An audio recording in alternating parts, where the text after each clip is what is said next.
どうも皆さんこんにちは。今更なんですけど GoPro Hero 7 Black 買いました。1ヶ月半ぐらい前にこれ買いましたっていう話をインスタグラムストーリーズの方にアップしたら、どうして最新の8じゃないんですかっていう質問が結構来たので、今日はそれについて話そうと思います。今日は前半にこの7ブラックを購入した理由、それから後半に購入したアクセサリー類のお話をしていこうと思います。まず私の GoPro 使用目的なんですけど、私がこれを使って一番したかったことは自転車ロードバイクでの走行動画の撮影です。撮った動画とともに取得しておいた GPS 情報を使って動画のスクリーン上に実際の走行データを載せたいというものです。こんな感じです。これがやりたかったっていうのが購入理由の9割なんですけど、その他に使うとしたらオープンスイミング、海とか湖とか川でのスイミングですね。そういう時に水中で使うことがあるかもしれないといったような、本当に使用目的は限定的なものです。もちろん最新の8ブラックも候補に入れていたし、7シルバーもどんな違いがあるのか知らなかったので、購入前に GoPro のサイトでスペック比較をしてみました。で、こんな感じで比較していったんですけれども、まず1番目に7シルバーのバッテリーが内蔵っていうところで、7シルバーは選択から外れました。連続使用する場合、バッテリーの持ちもそんなにいいわけではないので、電池がなくなったらすぐに入れ替えたいというわけで、電池内蔵だと困るんですよね。で、私の場合シンプルな動画撮影が目的なので、写真の機能とかタイムラプスの機能はほとんど関係ないということでチェックしませんでした。この比較で気になったのはビデオ安定化と水平維持機構という項目でした。というわけで YouTube でサンプル動画見比べてみたんですけど、ここに7ブラックと8ブラックの差額約1万円の差が画質にもあるのかっていう視点で見たときに、私にとってはそこに1万円の差があるように思わなかったんですよ。それと写りっていうのかな、絵作りっていうのかな、そういうのが7ブラックの方が好みでした。8の方がサイドやコントラストがやや強めで、7の方がちょっとなんですけどニュートラル気味っていう感じがしました。これは女性特有の理由になるかもしれないんですけど、私自分がカメラに映った時にサイドとかコントラストが強いのってあんまり好きじゃないんですよ。景色を撮るときはそういうのが強くてもキリッとした感じに仕上がっていいのかもしれないんですけど、人物、特に女性を撮るときはなるべくニュートラルな感じで撮っておきたいんですよね。私の使用目的は自転車での走行動画なんですけど、いつも走行方面を撮っているわけではなくて、走行中に自分の顔の方にカメラを向けて撮ることもあるので、そういうことを考えると7ブラックの方が扱いやすいなと思いました。サイドとかコントラストを強めたいのであれば、動画編集の際に少し手を加えるだけで簡単にそういうのは強くできるので、元画像は柔らかめの方がいいかなと思ってます。自転車動画ではないんですけど、ちょっと前にこれを使って撮った動画をアップしてあるので、よかったらサンプル動画としてご覧ください。前に私が持ってた GoPro って背面スクリーンさえついていない時代の GoPro Hero 2なんですね。もうだいぶ前に壊れちゃってそのまま放置してあるんですけど、その印象が強くって2からはもう何回もモデルチェンジしてるとはいえ、そんなに大きな変化もないだろうと思ってあんまり期待していなかったんですよ。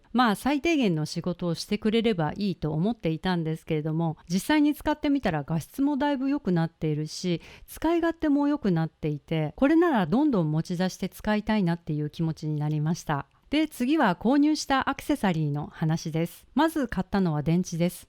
数が欲しかったのでお得な互換電池にしてみました。これ3つとも入れ替えて使ってみたんですけど、今のところ特に悪いところはないですね。普通に使えています。ただ実際に使ってみて思ったのが、私自転車を外で漕ぐ時って毎回ロングライドなので何時間も漕ぎ続けるんですけど、止まっちゃうとペースが狂うし乳酸溜まるしということで、なるべく止まりたくないんですね。ほとんどの自転車乗る方はそうだと思うんですけど、なので電池を取り替えるためにいちいち止まらなきゃいけないっていうのが結構負担でした。というわけで2回目からは給電しながら走ろうと思って、こういうモバイルバッテリー、これスマホを4回ぐらいフル充電できるバッテリーなんですけれども、これを USB ケーブルで GoPro につないで給電しながら走ってました。そしたら延々に止まることなく撮影ができたので、私はこっちの方が性に合うなと思いました。それとスクリーンの保護ガラスです。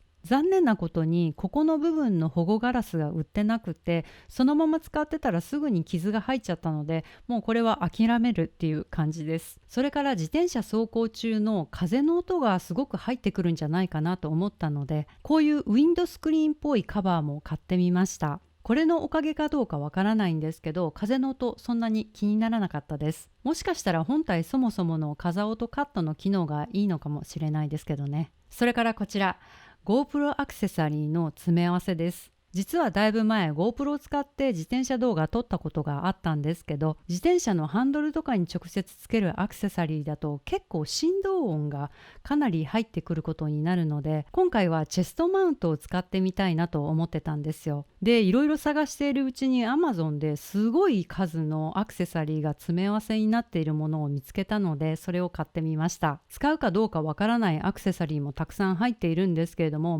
全部で2500円だったので一回買ってみようということです。純正のアクセサリーに比べると、ちょっとプラスチックがやばいなっていう感じはあるんですけれども、とりあえずチェストマウントを使ってみたんですけど、問題なく普通に走行動画は撮れましたし、すぐに壊れてしまいそうっていう感じもなかったので、安心して使うことができました。なんかいろいろ入ってるんですよ。ちょっと見ていきましょうか。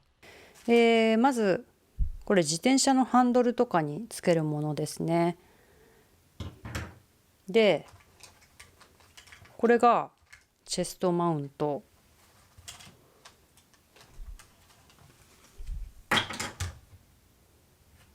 で、これがなんかこう多分車のフロントガラスとかにつけるんでしょうね。なんかこう吸盤がついてます。これなんだろう、なんかちょっとよくわかんない。で次がこれなんか腕に通して使うものみたいです。で次がなんかこういうコネクタで、これがねなんか挟めるようになってる。結構力がいる。でこれが頭に取り付けるものですね。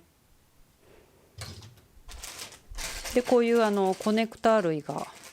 たくさん入ってるものです。でこれが水の中に落としちゃってもカメラが下に沈まない浮きみたいなものですね。で自撮り棒、これがエクステンションですね。これも何かよくわかんないけど、どっかに取り付けるためのストラップで、これがミニ三脚になってます。どっかに貼り付ける強力粘着シールみたいなのも入ってます。これがね何かわからないの。なんだろう、なんか貼るものかな。でポーチですね。以上、なんかたくさんいろんなアクセサリーが入ってます。で最初の目的だった GPS とフィットネスデータをマッチングさせたものを動画に載せるっていうのもできましたし、画質も良かったし、今回のお買い物は私大満足しています。フィットネスデータを画面上に載せる方法も今後紹介できたらいいなと思っています。それでは今回はここまでです。動画の内容気に入ってくださった方、ぜひまたいいねボタンで教えてください。それからインスタグラムの方もぜひチェックしてみてください。新しいカメラ関連グッズ買いましたとか、新しい動画出しましたっていうようなお知らせはインスタグラムストーリーズの方でやっています。それではまた次回お会いしましょう。さようなら。